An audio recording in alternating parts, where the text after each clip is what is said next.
இன்று சமையல் வாழைக்காய் புட்டு. இந்த வாழைக்காய் புட்டு சாதத்தோடு கலந்து சாப்பிட்டா நல்லாயிருக்கும். ரச சாதத்துக்கும் சாம்பார் சாதத்துக்கும் தயிர் சாதத்தோடு தொட்டு சாப்பிட்டாலும் நல்லாயிருக்கும். முத்தலை காயாக இருந்தால் நல்லா இருக்குங்க. தோல் சீவிக்கலாங்க. வாழைக்காவை இந்த மாதிரி லேசாக தோல் சீவி ரெண்டாக கட் பண்ணி தண்ணியில் சேர்த்துக்கலாங்க. கொஞ்சமாக உப்பு சேர்த்துக்கலாங்க. ஒரு 1/4 டீஸ்பூன் மஞ்சள் தூள் சேர்த்துக்கலாம். இப்போ வாழைக்காவை அடுப்பில் வச்சு ஒரு 80% வேக வச்சுக்கலாங்க. வாழைக்காய் வெந்துடுச்சுங்க. பவுலுக்கு மாற்றி ஆற வச்சுக்கலாங்க. வாழைக்காய் 80% வெந்திருக்குங்க. வாழைக்காய் காய் ஆறிடுச்சுங்க. இது நல்லா உதிர்த்துக்கலாம்.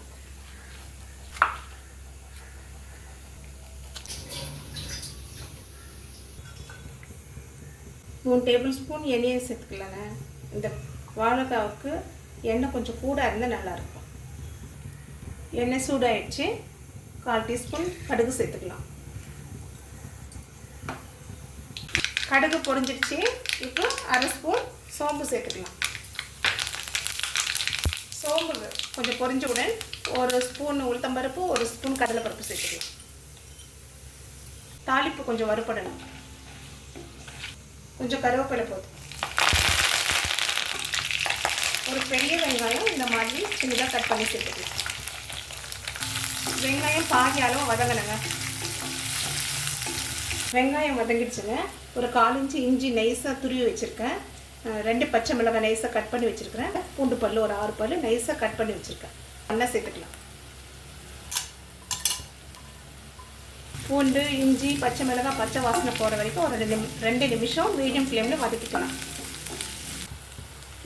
பச்சை வாசனை போயிடுச்சுங்க. இப்போ மசாலாவுக்கு தேவையான அளவு உப்பு சேர்த்துக்கலாம். ஏற்கனவே காயில் உப்பு சேர்த்து தான் வேக வச்சுருக்கோம். கலந்துக்கலாங்க. 1 டீஸ்பூன் குழம்பு மிளகாய் தூள் சேர்த்துக்கிறேங்க. உங்கள் காரத்துக்கு ஏற்ற அளவு நீங்கள் சேர்த்துக்கோங்க. 2 பச்சை மிளகாய் வேறு சேர்த்துருக்குறேன். அதனால் 1 டீஸ்பூன் தான் சேர்த்துருக்குறேன். இது ஒரு வாட்டி கலந்துக்கலாங்க. வேக வச்சு உதிர்த்து வச்சிருக்கிற வாழைக்காவை சேர்த்துடலாம்.